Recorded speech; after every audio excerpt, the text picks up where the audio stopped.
السلام علیکم ورحمۃ اللہ وبرکاتہ الحمد للہ رب العالمین الصلاۃ والسلام علی سید الانبیاء اشرف المرسلین خاتم النبیین وعلی آلہ وصحبہ ومن تبعهم بإحسان الی یوم الدین رب اشرح لی صدری ویسر لی امری واحلل عقدۃ من لسانی یفقهوا قولی رب زدنی علما.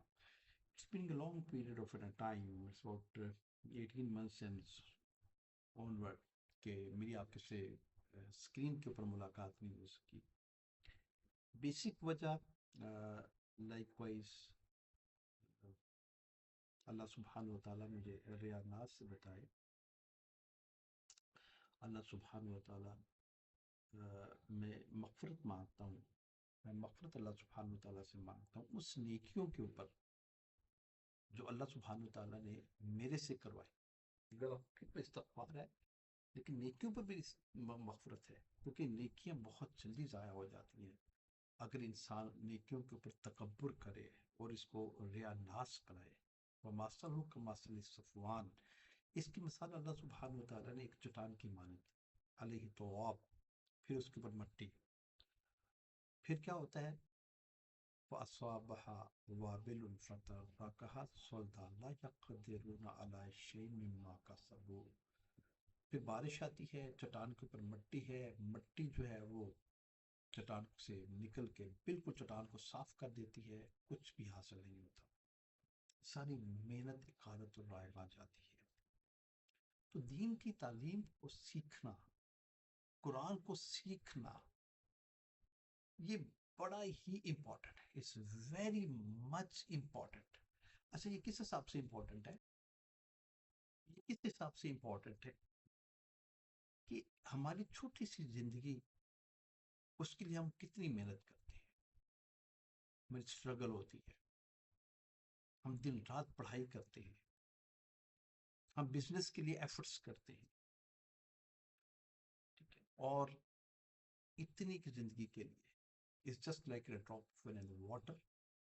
اب ایک جو پورا سمندر اور اس کی وسعتیں، ٹھیک ہے، جس کا آپ اور میں تعین بھی نہیں کر سکتے، وہ آخرت اگر ہے جو اللہ کے نبی صلی اللہ علیہ وآلہ وسلم نے یہ تقابل فرمایا، تو اس کے لیے ہمارے لیے کون سا کوئی ٹائم ہے، کون سی ہماری ایفرٹس ہیں. تو پھر ہماری زندگی کے کہ ہمیں قرآن بھی نہیں پڑھنا آتا. اللہ کی قسم کھا کے کہتا ہوں، قرآن کو کھولیے، اس کو پڑھیے. ہمیں دیکھ کے قرآن بھی نہیں پڑھنا آتا. قرآن کے مخارج کیا ہیں، قرآن کو کیسے پڑھنا ہے، اس کا تلفظ کیسے بیان کرنا ہے، اس کے الفاظ کی ادائیگی کیسے کرنی ہے، اس میں قلقلہ کیسے کرنا ہے، اس کو تجوید کے ساتھ کیسے، مطلب تجوید کے بغیر تو قرآن پڑھنا، تو اس کے معنی کو جو ہے نا وہ آپ ظاہر کیے جا رہے ہیں، اور اس کے معنی ڈفرنٹ، مطلب جیسے لائک وائز دو میں ورڈز یہاں پہ آپ کو نا بیان کرتا ہوں. ایک ہے اسم، ٹھیک ہے، ایک ہے اسم، سین اور ثا کا بڑا ڈفرنس ہے. ایک کا مطلب ہوگا نام، اور اگر وہ سین جو ہے وہ ثا پڑھا جائے گا پھر ہوگا گناہ. ایک کا قلب، ایک کا قلب، ٹھیک ہے، ایک کا نام کتا ہے اور ایک دل ہے. اگر اس قسم کا ہم قرآن پڑھیں اور جس کے معنی ہی چینج ہو جائیں، تو اللہ کی قسم کیا زندگی میں کیا کیا ہے ہم نے، کیا حق ادا کیا ہے ہمیں اس قرآن کا. why we are Muslim. ما من مولود الا یولد الا یولد علی فطرۃ الاسلام فابواه یحودانہ او ینصرانہ او یمجسانہ. میں اس لیے مسلمان ہوں اور میرے پاس جنت کا ٹکٹ ہے کہ میں جو ہے نا مسلمان کے گھرانے میں پیدا ہو گیا، انہوں نے مجھے لا الہ الا اللہ محمد الرسول اللہ پڑھا دیا، مجھے انہوں نے جو ہے نا کلمہ پڑھا دیا، میں اس لیے مسلمان ہوں اور میرے لیے جنت واجب ہوگی. اور وہ جو کافر عیسائی اور مجوسی اور عیسائی کے گھر میں پیدا ہو گیا، اور اس کو وہ گرجا گھر میں رہ گئے، وہ یہود اپنی معبد خانوں میں لے گئے ان کو، ٹھیک ہے، اور انہوں نے اپنی کتاب پڑھی، اپنے تصور کے ساتھ انہوں نے زندگی گزاری، تو وہ جہنمی دائمی جہنمی ہو گئے، اور ہم سارے کے سارے جو ہے نا دائمی جو ہے نا وہ جنتی ہو گئے. How it is possible؟ نہ وہ شعوری یہودی ہیں، نہ وہ شعوری عیسائی ہیں، نہ وہ شعوری مجوسی ہیں، کافر ہیں، دہریے ہیں، اور نہ ہم شعوری مسلمان ہیں۔ اس لیے ہم عبادات میں ٹیسٹ نہیں آتا، ہمیں پتہ نہیں ہوتا کہ ہم پڑھ کر کیا کریں گے۔ شعوری مسلمان بننا ہے، اور شعوری مسلمان نہیں بن سکتے، نہیں بن سکتے، نہیں بن سکتے جب تک کتاب اللہ کو اس کا حق نہیں دو۔ الذین آتینہم الکتاب یتلونہ حق تلاوتی اولئک یؤمنون به ومن یکفر به فاولئک هم الخاسرون وهذا کتاب انزلناه مبارک فاتبعوه واتقوا لعلکم ترحمون وهذا ذکر مبارک انزلناه لقد انزلنا الیکم کتابا فیہ ذکرکم افلا تعقلون۔ کتنی کا آیتیں میں قرآن کی سناؤں آپ؟ کتاب اتاری ہے، اس کو اس طرح پڑھو جو اس کا حق ادا کرو، حق ادا کرو، جو حق اس کو اللہ سبحانہ وتعالی نے اس کو جس طرح لے ڈاؤن کیا ہے، جس طرح صحابہ نے پڑھا ہے، جس طرح رسول اکرم صلی اللہ علیہ وسلم نے صحابہ کو سکھایا ہے، اور اللہ سبحانہ وتعالی نے محفوظ کر کے ہمیں نحن نزلنا الذکر وانا لہ لحافظون۔ یہ کیسا خوبصورت مبارک ذکر ہے جو انسان کے اندر تقوی پیدا کرتا ہے، انسان کی عقل کو کھولتا ہے۔ ایک دنیا کو دیکھنا ہے آپ نے اپنی نظر کے ساتھ، اس بصارت کے ساتھ، اور ایک دنیا کو دیکھنا ہے قرآن کے اوراق پلٹتے ہوئے، اس میں سے جو ہے نا گزارتے ہوئے، پھر دنیا کو دیکھو، تمہیں اللہ کی قسم یہ دنیا بڑی اندھی نظر آئے گی جو یہ چمکتی ہے۔ زُيِّنَ لِلَّذِينَ كَفَرُوا الْحَيَاةُ الدُّنْيَا وَيَسْخَرُونَ مِنَ الَّذِينَ آمَنُوا اتَّقَوْا۔ یہ تو مزید کی تھی اللہ سبحانہ وتعالیٰ نے کافروں کے لیے، يَعْلَمُونَ ظَاهِرًا مِنَ الْحَيَاةِ الدُّنْيَا وَهُمْ عَنِ الْآخِرَةِ هُمْ غَافِلُونَ۔ آخرت کہاں میں نظر آتی ہے؟ یہ دنیا میں آخرت نظر آنے دیتی ہے؟ جو قرآن کے اوراق میں سے گزر کے قرآن کو آگے رکھو، پھر اس دنیا کو دیکھو، پھر لقد كنت في غفلة من هذا وكشفنا عنك غطاءك فبصرك اليوم حديد۔ پھر یہ نظر جو ہے نا، یہ پھر تیکھی ہوگی، پھر غفلت کے پردے نا جو ہے نا کھلتے جائیں گے۔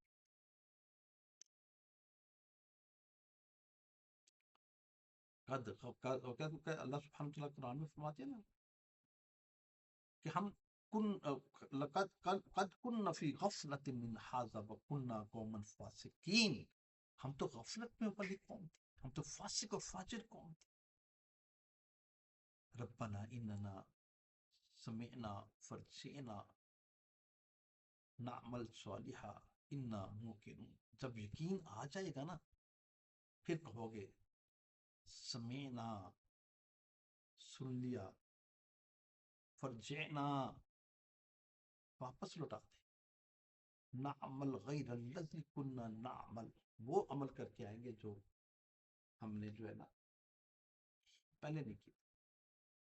تو اگر ہمیں سمپل سی ایک بات ہے، قرآن کو آنکھوں کھلی آنکھوں سے دیکھ کے بھی پڑھنا نہیں نہ آتا، یقین جانیے ہمارے لیے ہلاکتیں ہی ہلاکتیں۔ وقال الرسول یا رب، اور رسول کیا کہیں گے؟ یا رب ان قوم اتخذوا هذا القرآن مہجورا۔ رسول کہیں گے اللہ ان سب نے، یہ میری قوم تھی، ایک وحی کے ذریعے ایک کتاب اللہ تو نے میرے دل پہ اتاری، میں نے ڈیلیور کی، تو نے اس کو محفوظ کیا، انہوں نے ریشم کے غلاف کے اندر ڈال کے اونچی جگہ پہ رکھا، اس کو پڑھنا ان کو نصیب نہیں تھا، سمجھنا ان کو نصیب نہیں ہوا، انہوں نے اس کو چھوڑ دیا۔ ریشم کے غلاف میں ڈال کے چومنا، چاٹنا، تعویذ بنانے اور باعث برکت کے لیے انہوں نے رکھ لیا۔ ذالک الکتاب لا ریب فیہ ھدی للمتقین۔ اللہ قرآن تو یہیں سے شروع کیا تھا کہ یہ کتاب کو نہ چھوڑنا، یہ ہدایت ہے، اس سے تم متقی اور پرہیزگار بنو گے۔ اللہ نے ہم کو کتاب کو چھوڑ دیا ہے، تف ہے ہماری زندگیوں کے اوپر، تف ہے ہماری زندگیوں کے اوپر۔ یقین جانے کہ ہمیں سارے ڈھیر سارے لٹریچر تو آئے، ہمیں پیڈیاٹکس تو آئے، ہمیں دنیا کے فلسفے تو سارے سمجھ میں آئے، نہیں سمجھ میں آئے گا تو کتاب اللہ ہی سمجھ میں نہیں آئے گی۔ یہ میری درخواست ہے آپ سب سے، قرآن کو اس طرح پڑھو جس طرح پڑھنے کا حق ہے، اس کو تجوید کے ساتھ ان کے مخارج پراپر نکال کے۔ سورہ فاتحہ ہی اگر ہمیں نہیں پڑھنی آئی، الحمدللہ رب العالمین الرحمن الرحیم مالک یوم الدین ایاک نعبد و ایاک نستعین اہدنا الصراط المستقیم صراط الذین انعمت علیہم غیر المغضوب علیہم ولا الضالین آمین۔ یہ مخارج کس نے سیکھنے کب سیکھنے ہم نے؟ اقترب للناس حسابهم وهم فی غفلۃ معرضون، اتنی کہ غفلت میں اعراض کریں گے، پتہ نہیں کب فرشتہ آ جائے اور ہماری جان کو لے جائے۔ قیامت تو ہمارے اوپر وارد ہو، کام تو ختم ہو گیا ہمارا۔ کوشش کرتے ہیں اپنے اسی قرآنک ٹاپک کو آگے لے کے چلیں، دوبارہ آپ سے ایک ربط جاری کرنے کی انشاءاللہ اللہ تعالیٰ مجھے توفیق دے، اور صرف اور صرف ہو سکتا کوئی میری ایک بات کسی کے دل کو لگ جائے، اور وہ کچھ گھڑیاں رات کی کچھ گھڑیاں جو سوشل میڈیاز کے اوپر وہ ضائع ہوتی ہیں، وہ کچھ گھڑیاں قرآن کے لیے ان کے لیے نکل آئیں، اور خاص طور پر وہ ذہن جو بہت انٹیلیجنٹ ہے، جو کہ ٹاپ برینز ہیں، کہیں یہ اس کتاب اللہ کو پڑھ لیں تو پھر وہ موتی وہاں سے نکال سکتے ہیں جو کہ عام انسان جس کا آئی کیو لیول اللہ سبحانہ و تعالیٰ نے بہت کم بنایا وہ نہیں نکال سکتے۔ اس لیے اللہ سبحانہ و تعالیٰ نے، میں ہمیشہ دو ہستیوں کا ذکر کرتا ہوں، دے آر مائی آئیڈیلس، ایک دنیا سے رخصت ہو گئے تو گویا اپنے لیے بہت بڑا صدقہ جاریہ کریٹ کر گئے، قرآن کے اوپر محقق بہترین تحقیق ڈاکٹر اسرار احمد، اور ابھی ایک ہے ڈاکٹر ذاکر نائک۔ یہ دو ڈاکٹرز ہیں جنہوں نے MBBS کیا ہے، لیکن جب انہوں نے دین کو پکڑا، لے کے چلے، اپنا پروفیشن نہیں بنایا، پھر اللہ نے ان کو پورے جہان میں ان کو عزت دی۔ پتہ نہیں کتنے کتنے یہاں پہ محدث آئے اور آگے چلے گئے،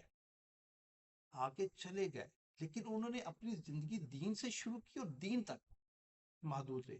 انہوں نے اپنی زندگی دنیا سے شروع کر کے دین کو اڈاپٹ کیا اور پھر قربانی دی دنیا کی، پھر اللہ سبحانہ وتعالی نے ان کو اجر دیا۔